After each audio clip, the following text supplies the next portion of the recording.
안녕하세요. 송병현 교수입니다. 국민복음 세상을 깨우는 말씀을 통해서 하나님의 음성에 귀 기울이는 그런 시간이 되시기를 바랍니다. 오늘도 귀하신 세 분 함께 하셨습니다. 안녕하세요. 안녕하세요. 자, 지난주에 우리가 이 오홀라와 오홀리바 이야기로 마무리를 했었죠. 두 자매, 이 두 자매는 누구를 상징한다고요? 어디를? 북왕국 이스라엘과 남왕국 유다. 그렇죠. 그리고 가만히 보면은 722년에 이미 망해버린 북이스라엘보다는 사실 유다, 남왕국 아직 망하지 않은 유다가 더 심각한 죄를 많이 짓고 있다.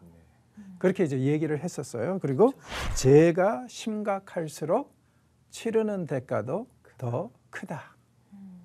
이런 이제 원리로 마무리를 했었는데 그 부분에 대해서 혹시 뭐 질문 있으세요? 이런 좀 죄를 많이 지으면 나중에 좀 은혜도 좀 크다라고 했는데 이런 좀 남쪽에 이런 좀 은혜가 좀 있을까요? 이렇게 죄를 좀 크게 지었는데 더 넘칠까? 네. 그러니까 이제 신약에서 보면은 그 말씀이 나오죠. 자, 그런데 이제 문제는 뭐냐면은 이런 것들이 지금 신약에서 이제 바울이 그런 말씀을 하실 때는 일종의 면접으로 쓰이고 있어요. 예. 그러니까 이 죄를 짓는 사람들이 뻔뻔하게 자기는 죄인이고 또 큰 죄를 지었기 때문에 그만큼 하나님의 은혜가 더 클 것이다. 즉 다시 말해서 나는 하나님의 사랑을 더 크게 체험하고 있다. 이런 식으로 뻔뻔하게 말하는 사람들이 있었어요. 그래서 그 얘기가 나와요. 그래서 이제 바울이 고린도 전서에 보면은 이런 사람들은 어떻게 하라고요? 교회에서 내보내라. 오, 되게 단호하게. 단호하게. 아예 노골적으로 그렇게 얘기를 하죠. 사탄에게 넘겨라. 오. 그래서 혹시 이제 그 사람이 나중에 연단이 되고 정신을 차려가지고 영혼이라도 구원받을 수 있게 그렇게 하도록 넘기라. 그러니까 죄가 많다고 해서 은혜가 많다. 맞는 얘기예요. 왜냐하면은 우리가 큰 죄를 지었는데 하나님이 그 죄를 용서하셨으면 작은 죄를 지은 사람을 용서하신 것보다 더 큰 은혜잖아요. 그렇죠. 그건 맞는 얘기인데 그게 이제 면접으로 쓰일 때, 면접으로 자기의 죄를 정당화시킬 때 쓰일 때는 심각한 문제를 일으킬 수 있죠. 그걸 이용하면 안 되는 거예요. 그럼요. 계획서로 되면 안 된다는 거죠. 그래서 이제 제가 살다 보니까 항상 그런 것 같아요. 모든 것에는 균형이 필요합니다. 맞아요. 그리고 더욱더 신앙에서는 균형이 많이 필요한 것 같아요. 그래서 과유불급이라고 너무 한쪽을 강조하다 보면 항상 오류에 빠지게 돼 있어요. 그래서 이제 균형을 추구하고 따라가야 되는 것이 우리들의 삶이고, 그래서 이제 이 오홀리바가 더 큰 죄를 지었다고 해서 더 큰 은혜가 임할 것이다. 맞아요, 맞기는. 네. 왜냐하면은 나중에 하나님이 북왕국 이스라엘은 회복시키지 않으셨는데 남왕국 유다는 회복시키시잖아요. 그러니까 더 큰 은혜가 있는 건 맞지만 그게 이제 그들의 죄를 정당화시키고 하는 것은 옳지 않다는 거죠. 네. 그러니까 항상 우리가 그런 것을 염두에 두고 경건하게, 저는 그런 것 같아요. 심판은 안 받으면 안 받을수록 좋다. 내는 안 맞는 게 좋다. 그리고 심판은 되도록이면 작은 거 받자. 그죠? 크게 안 하는 게 좋을 것 같아요. 자, 오늘은 이제 우리가 24장을 살펴볼 차례인데요. 여기에서는 이제 선지자가 이스라엘, 예루살렘을 뭘로 묘사하냐면은 더러운 솥. 기억나십니까? 11장 3절에서 예루살렘에 남아있는 사람들이 예루살렘은 솥이고 자기네들은 그 안에 있는 고기라고 한 적이 있었어요. 그건 뭐였냐면은 597년에 여호야긴 왕과 에스겔과 함께 끌려간 사람들, 바벨론으로 끌려간 사람들은 죄값으로 인한 사람들이고, 네. 그러니까 그걸로 인해서 이스라엘의 죄는 다 탕감이 됐다는 거예요. 그래서 이제 예루살렘에 남은 자들은 거룩한 씨앗이고 네. 하나님이 이 백성을 통해서 또 창성케 하실 것이라는 그런 착각했죠. 착각을 불러일으키면서 뭐라 그랬냐면 예루살렘은 자기네들을 보호하는 솥단지고 자기네들은 그 안에 있는 고기다. 스테이크군요. 아, 갑자기 배가 고픈데요. 정말 정말 요즘 말로 왕 착각한 거잖아요. 망상에 빠진 정말. 거죠. 근데 우리가 이제 11장에서 봤듯이 사실은 그게 어떤 일이었다고요? 하나님이 이 597년에 네. 끌려가게 하신 것, 그리고 605년에 다니엘과 세 친구들과 함께 끌려가게 하신 것, 이게 무엇이었다고요? 그게 더 그 은혜로운 구원이에요. 사람들 먼저 되는 빼돌리신 거라는 네네. 거죠. 예. 나중에 거룩한 씨앗으로 쓰시기 위해서. 네. 그래서 사실은 남은 자들은 세상 말로 떨거지들입니다. 그렇죠. 그러니까 이 사람들은 다 망할 거예요. 그런데 이 사람들이 교만해가지고 우리야말로 남은 자들이다. 착각은 자유네요. 근데 이렇게 착각하게 된 데는 지도자들의 문제죠, 사실은. 정치인들이나 지도자들은 항상 어떻게 해야 돼요? 선동하잖아요. 예, 거짓말 해야 되고. 네. 그래서 자기네들이 남은 자라고 포장을 하고 하나님이 우리를 쓰실 거라고 이 얘기를 해야지 사람들이 또 따라올 거 아니에요. 그렇죠. 그래서 이제 그렇게 만들어 놨는데, 자, 24장에서는 하나님이 그렇게 말씀하십니다. 솥단지는 솥단지 맞다. 고기는 고기 맞다. 그런데 어때요? 더럽게. 솥이 씻지도 않고 녹이 팍 쓸은 솥단지예요. 자, 그러면은 그 안에서 요리된 음식은 먹을 수 있을까요? 없을까요? 아유, 못 먹죠. 못 먹죠. 못 먹죠. 왜냐하면 녹물에 찌들은 그런 고기를 어떻게 먹어요? 그래서 솥단지는 솥단지 맞고 고기는 고기 맞는데 이런 이제 오염된 고기다. 그럼 여러분은 이 오염된 고기를 어떻게 하시겠어요? 버려야죠. 그렇죠. 버려야죠. 여기서는 뭐라 그러냐면 아예 태워서 솥단지와 그 안에 있는 모든 것을 다 그냥 싸그리 태워버리겠다 그래요. 그러니까는 이 더러운 솥 이미지는 다시 한번 에스겔이 자주 하는 이 수사학 방법이라고 그럴까요? 그들이 가지고 있는 긍정적인 이미지를 완전히 반전을 시켜서 뒤집어 버리는 그런 경우들을 한 사례라고 이제 생각을 하시면 될 것 같아요. 그래서 이 원래 좋은 이미지인데 일종의 어떻게 보면은 비아냐 빈정됨으로 이렇게 말씀하고 그래 솥단지 맞지. 그래 고기 덩어리 맞아. 그런데 문제는 뭐냐면은 솥단지가 너무 오염이 되고 녹이 슬어가지고 무엇이든 거기서 요리하는 것은 먹을 수가 없어. 그러니 내가 이 솥단지를 어떻게 할 거냐? 태워버려야지, 없애버려야지. 그런 이제 내용의 메시지가 지금 이 24장에서 나오고 있습니다. 자, 그러니까 우리가 신학적으로 어떤 개념이나 어떤 이해, 원리를 얘기할 때도 항상 마음에 둬야 될 게 뭐예요? 균형. 균형. 그리고 제발 착각은 안 하면 좋겠어요.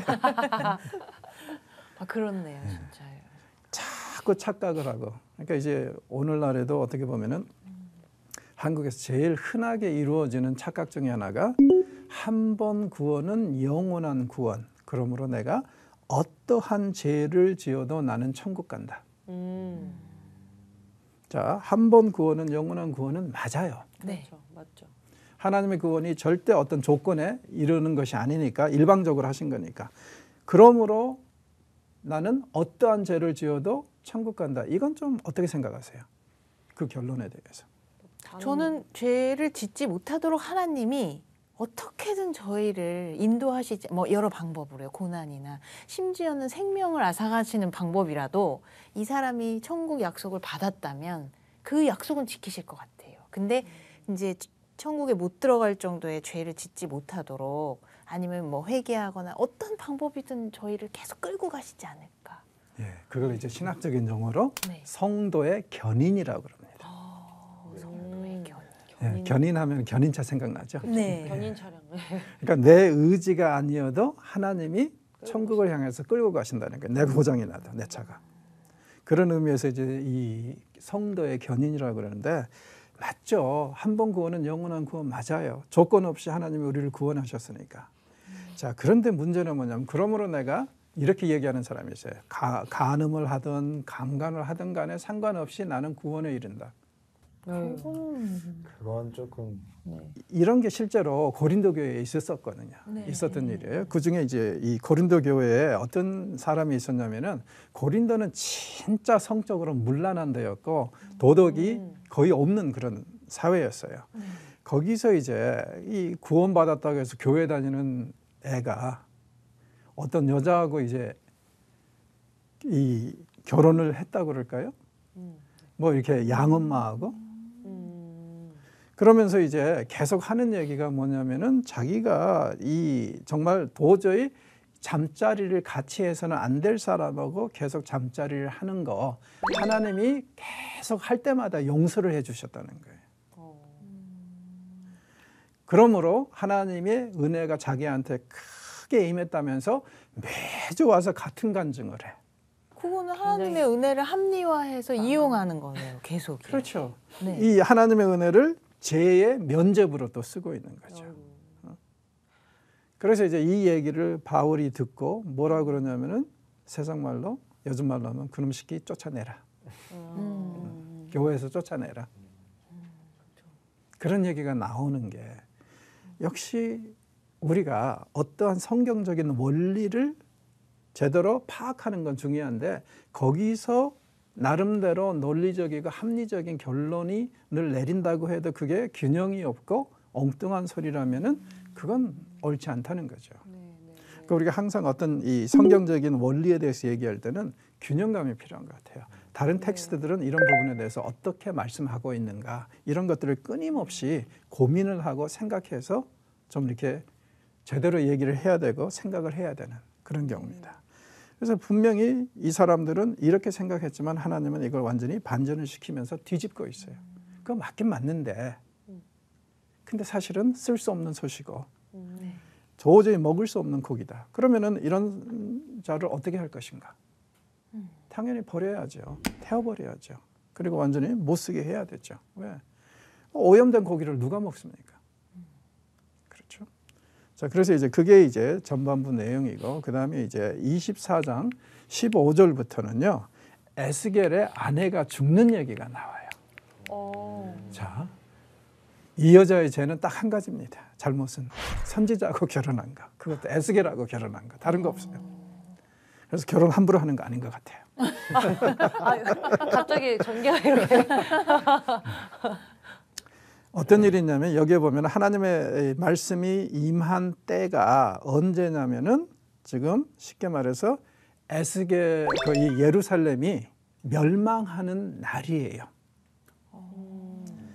그래서 이제 아내가 죽는다는 말씀이 이제 그에게 임하는데 이때가 언제냐면은 지금 이 여호야긴이 끌려간 597년이 에스겔에게는 1년이라고 그랬죠. 원년. 그때부터 지금 9년이 지난 때입니다. 24장 1절에 그 이 솥단지 비유하고 함께 온 말씀이에요. 그래서 이걸 이제 오늘날 날짜로 계산해 보면은 588년 BC 588년 1월 1일입니다. 10월 10일 날 임했다고 그러는데 그 사람들의 이제 달력하고 우리 달력은 좀 달라요. 그래서 계산해 보면은 588년 10월 1일인데 이때가 언제냐면은 바벨론 사람들이 유다의 숨통을 완전히 끊어놓기 위해서 포위를 예루살렘을 포위하기 시작한 날이에요. 아, 포위 시작한 예. 날이에요. 그래서 이제 느부갓네살이 예루살렘을 포위하고 그 다음에 이제 이스라엘은 이 날을 너무 이제 슬픈 날로 마지막으로 숨통을 조이는 날이니까 이 날마다 금식하라는 말이 이제 스가랴서 8장 19절에 나옵니다. 그러니까 예루살렘의 아주 최종 멸망이에요. 그때에 이 예언이 임한 것입니다. 그래서 어떻게 보면은 이제 이 에스겔 선지자의 아내가 죽은 이 날은 에스겔이 그동안에 계속 올 것이다 했던 그 심판이 드디어 임한 날이라고 얘기할 수 있어요. 그런데 안타까운 것은 이 과정에서 하나님은 에스겔의 아내를 데려가십니다. 무시무시하죠. 자, 그런데 이제 중요한 게 이거예요. 에스겔은 절대로 아내가 죽은 것에 대해서 슬픔을 표현하면 안 됩니다. 어떡해. 왜요? 자, 먼저 이제 보시면은 16절에 어떻게 하지 말라 나오죠. 네. 슬퍼하거나 울거나 눈물을 흘리거나 하지 말라. 그리고 17절 죽은 자들을 위하여 슬퍼하지 말고. 그러니까 애가를 부르거나 장례 절차를 치르는 듯 하는 그런 거 전혀 하지 말라는 거예요. 그저 조용히 속으로 탄식하고 수건으로 머리를 동이고 발에 신을 신고 입술을 가리지 말고 사람이 초상집에서 먹는 음식물을 먹지 말라. 무슨 얘기냐면은 아내가 죽었는데 그러면 얼마나 오장육부가 뒤집어졌겠어요. 네. 세상이 무너지는 날이잖아요. 근데 하나님이 전혀 내색하지 말라. 마치 아무 일도 없었던 것처럼 그렇게 하라는 거예요. 너무 잔인하다. 왜? 네, 왜 그러셨을까요? 왜 그랬을까요? 뭔가 이것도 어떤 메시지가 되지 않을까요? 에스겔의 아내가 죽은 날이 어느 날이라고요? 1월 1일. 1월 1일. 또 예루살렘의 포위가 포위가 시작된 날. 자, 예루살렘이 어떤 곳입니까? 하나님의 도성이죠. 네. 마지막 최후보로 그리고 하나님의 성전이 있는 것이에요. 네. 그게 지금 멸망하는 순간입니다. 멸망이 시작된 거예요.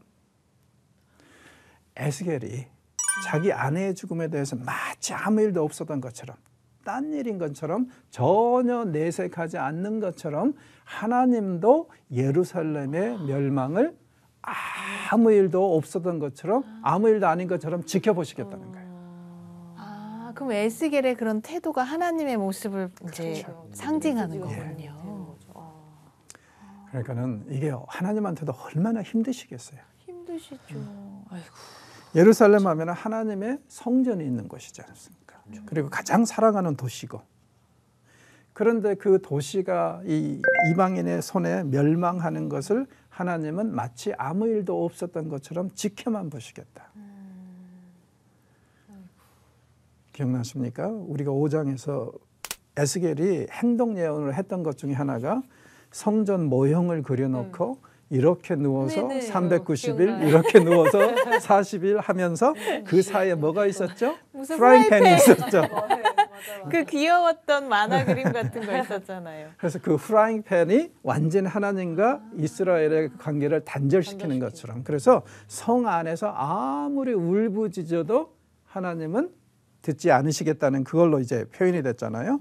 여기서도 비슷한 이미지가 지금 제시가 되고 있어요. 하나님은 이 도성의 멸망을 마치 딴 사람 이야기처럼 지켜보시겠다. 그러니까 하나님이 얼마나 힘드시겠까. 이거 충분히 우리가 이해할 수 있을 것 같아요. 왜냐하면 예레미야서에서는 하나님이 이 이스라엘의 멸망을 두고 뭐라고 그러시냐면은 예레미야야 나에게 곡하는 여인 2사람만 데려다 다오. 그러면 내가 이 도성의 멸망을 이스라엘의 멸망을 생각하면서 광야에 나가서 실컷 울고 싶다고 그러거든요. 그래서 선지서에서는 우리가 이 표현된 것 외에 하나님의 감성을 좀 이해하려고 많이 노력을 해봐야 돼요. 그렇게 되면은 하나님의 이 온갖 심판과 mel망의 메시지마저도 애증이라는 거죠. 제가 저희 아이한테 맨날 너와 나는 애증의 관계라고 그런 말을 애들 딱 요즘에 알맞는 표현. 아주 연단을 많이 경험하고 계시는군요. 그래도 좋은 거예요. 왜냐하면은 지금 자매님께서는 하나님을 닮아가고 계시잖아요. 하나님을 더 이해하고 계시고. 그래서 요즘 좀 이해가 잘 되는 것 같아요. 그래서 이제 이 섹션은 그 에스겔의 그 이 아내의 죽음을 접하면서도 아무 일도 없었던 것처럼 표현하는 그거를 통해서 하나님이 그 이 이스라엘의 죽음을 그대로 대하시겠다. 자, 앞으로 에스겔은요 예루살렘에서 전령이 올 때까지, 그래서 이제 드디어 이제 예루살렘이 망했다는 얘기가 올 때까지 벙어리로 있을 겁니다. 그래서 이게 이제 언제쯤, 여기 보면 이제 26, 27절에 그런 얘기가 나오는데 33장 21절에 가면은 드디어 한 7개월 후에 입이 열려요. 그러니까 언제냐면은 전령이 예루살렘에서 온 전령이 바벨론에 도착해가지고 예루살렘이 무너졌다, 함락됐다는 소식을 전하기 전야에, 전날 밤에. 그래서 하나님이 임하셔서 말씀하시는 것은 내일 전령이 올 거다. 그래서 오늘 내가 너의 입을 풀어주겠다 해가지고 그때 이제 벙어리 경험이 또 풀어집니다. 그래서 이제 그렇게 그런 경험을 하는데, 자 그러면은 왜 이렇게 오래 걸리죠? 소식이 전해지기까지? 오, 오늘날은 뭐 인터넷이 있고 그러니까는 0초도 안 걸리는데 금방금방. 그 당시에는 걸어서 가는 사람들이 대부분이었잖아요. 그리고 일부러 전령이 가서 전하면 더 빠르겠죠. 그런데 대부분의 경우에 보면은 장사하는 사람들이나 여행하는 사람들이 소식을 가져오거든요. 예루살렘에서 바벨론까지 1,500km입니다. 그래서 이 사람들이 가면서 여기저기도 들리고 하다 보니까 6, 7개월 걸렸어요. 전령을 보내도 한 2, 3개월 걸립니다. 그래서 이제 그런 상황에서 게다가 고대 거의 요즘에도 근동 지역에 가보면은요, 네. 이 산세가 엄청나게 험합니다. 메마르고 그래서 사람이 정말 거의 걸어다니기가 쉽지가 않아요. 그런 데를 이제 다니니까 당연히 오래 걸릴 수밖에 없죠. 그래서 이런 이제 아픔이 있는 그런 섹션이다. 그렇게 생각하시면 될 것 같고요. 그다음에 이제 열방에 대한 심판 선언으로 오늘 마무리하고자 하는데 그 이 열방에 대한 심판 선언은 여러 선지서에서 자주 나오는 장르예요. 네. 이사야는 13장에서 23장을 통해서 열방에 대한 심판 선언, 그리고 이제 심지어는 아모스도, 그리고 예레미야도 열방에 대한 심판 선언 섹션을 가지고 있어요. 재미있는 것은 각 선지자마다 순서가 다르고 강조하는 바가 달라요. 근데 이제 에스겔 같은 경우에는 7개의 나라를 얘기를 합니다. 심판받을. 재미있는 것은 뭐냐면은 처음 6개 나라 이가 받는 텍스트, 그러니까 심판에 언급이 된 그 분량을 보면은 마지막에 7번째 나라는 이집트에 대한 비난이 지닌 텍스트의 그 분량하고 똑같아요. 오. 그래서 이제 또 한 가지는 뭐냐면은 처음 6개 나라가 나온 다음에 암몬, 모압, 에돔, 블레셋, 두로, 시돈이 나온 다음에 이스라엘의 구원에 대해서 나와요. 그리고 나서 이집트를 또 심판하는 얘기가 또 이어집니다.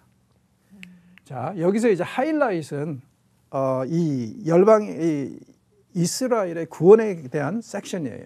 그래서 이 장현 아나운서님이 28장 24절에서 26절을 한번 좀 읽어주십시오.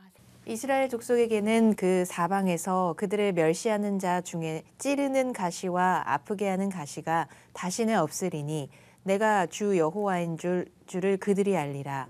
주 여호와께서 이같이 말씀하셨느니라. 내가 여러 민족 가운데에 흩어져 있는 이스라엘 족속을 모으고 그들로 말미암아 여러 나라의 눈앞에서 내 거룩함을 나타낼 때에 그들이 고국 땅 곧 내 종 야곱에게 준 땅에 거주할지라. 그들이 그 가운데 평안히 살면서 집을 건축하며 포도원을 만들고 그들의 사방에서 멸시하던 모든 자를 내가 심판할 때에 그들이 평안히 살며 내가 그 하나님 여호와인 줄을 그들이 알리라. 아멘. 자, 그러면은 이 텍스트를 보면은 하나님의 열방을 심판하시는 이유가 목적이 무엇인 것 같아요? 이스라엘의 회복. 암몬, 모압, 에돔, 블레셋, 두로, 시돈, 이집트. 어떤 나라들이에요? 지금 다 이스라엘을 공격하고 공격했던 전쟁했던 나라들. 적들이잖아요. 그렇죠. 네. 주변 국가들이기도 하지만 네. 네. 이스라엘을 미워하고 존재하는 자체를 싫어하는 나라들. 네, 네, 매번 네, 네. 괴롭혔죠. 그렇죠. 그러니까 차라리 멀리 떨어져 있으면 관심도 없는데 네. 꼭 이게 문제인 것 같아요. 주변에 있는 나라들이 제일 나빠. 맞아요. 주변에 있는 나라들이 그 나빠. 사람들이. 그래서 뭐 잘 이해가 안 가시면은 한국이 잘 되고 통일되고 하는 것을 싫어하는 나라들이 어딜까? 다 주변국이네요. 바로 옆에 있는. 통일이 되고 하나가 되면 제일 큰 문제가 뭐예요? 주변 국가들 입장에서는 강해지네. 너무 강해져. 음. 그럼 자기네들이 위협을 받아요. 그렇죠. 그러니 지금 우리나라는 굉장히 애매모호한 그 어려운 위치에 있다는 게 우리는 진짜 통일을 하고 싶고 그리고 주변 국가들도 다들 입으로는 뭐라 그래요? 우리의 소원은 통일. 예, 다들 통일돼야 된다. 한반도는 그렇게 얘기하면서도 속내는 셈은 다 다르죠. 네. 그렇죠. 맞아요. 그런 거예요. 그래서 이제 하나님이 하시는 말씀이 이스라엘이 회복이 되려면은 다 망해야 된다. 정리를 주변국부터 쫙 하시고 완벽한 회복을 꿈꾸시는. 그렇죠. 왜냐하면은 이게 이 열방이 망하지 않으면 이스라엘이 온전히 회복되기가 어려우니까. 네. 자, 그래서 이제 이 에스라 느헤미야서에도 보면은 에스라 느헤미야가 귀향민들을 데리고 돌아와서 나라를 재건할 때 제일 반대하고 어렵게 했던 사람들이 주변 사람들이죠. 그러니까 이건 뭐 이 정치라는 것은 항상 그런 거예요.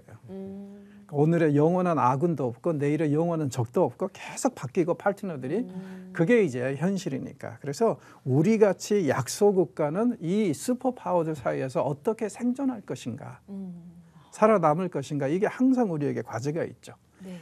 자, 오늘은 여기서 마무리할 텐데 혹시 하실 말씀 있으세요?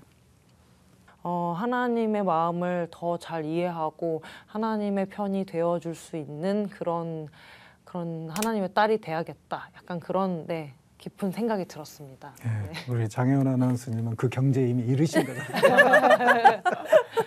그죠? 애들 키우시면서. 하여튼 어찌됐건 간에 제가 바라는 것은 그 우리의 그 하나님의 심판에 대한 이해가 많이 좀 바뀌었으면 좋겠어요. 네. 맞아요. 그래서 하나님의 심정을 좀 이해하려고 노력하고. 맞아요. 그랬으면은 훨씬 더 하나님을 이해하고 우리가 하나님을 더 닮아가는 데 도움이 되지 않을까 그런 생각이 듭니다. 자, 수고하셨고요. 다음 강의에서 이제 잘하면은 에스겔서를 전체적으로 마무리할 수 있을 것 같습니다. 우와. 아쉽다. 수고하셨습니다. 감사합니다.